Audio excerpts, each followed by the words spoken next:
So Novatic just released its State of the Interactive Product demo. As an advisor, I get the chance to review it and look at the stats. It gives me ideas for my own report. So we're doing one for Aura that I'm excited about. But then also I get a chance to review the top 1% of interactive demos. So that part was pretty interesting this year.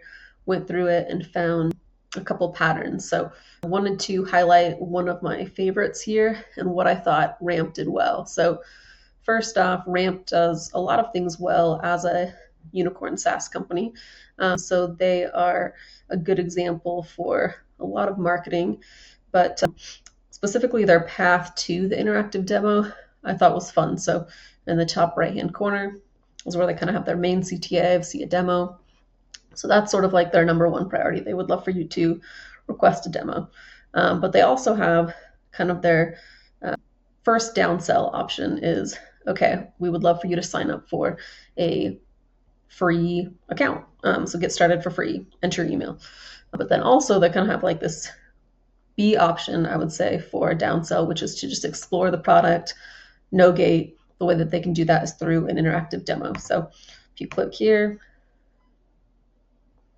it feels just like onboarding, right? So I might even type in my real email there, which will come up later. I'll talk to that.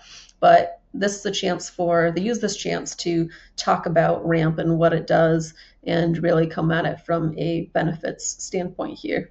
And then go over some of the core, the core value props here. You start exploring. So again, like managing cards and having these virtual cards, that's what the number one thing I would say that Ramp is known for. So they lead with that, but they also take the time to have a story flow. So initially I thought, this too many words, but I think it's useful because they lead with a problem rather than just list off features, right? So with Ramp, you can control spend before it happens, right? So really emphasizing the value there, and then they get into how you can do that specifically with the product, right? So again, automate your expenses with X, Y, and Z. Pay bills effortlessly. So they're leading with the benefit, and then I'm ending with the how. Save time and manual work with X, Y, and Z.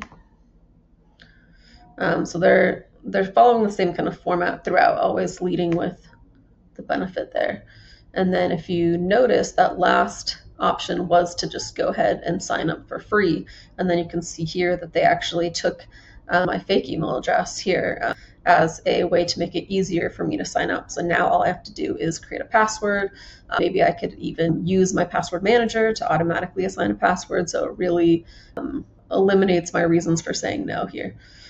But if I were to say no, move my face out of the way, I could continue the tour. So you can continue the tour. What I like about this, and you can see that I've gone through some of this already, but what we just saw was the Ramp overview.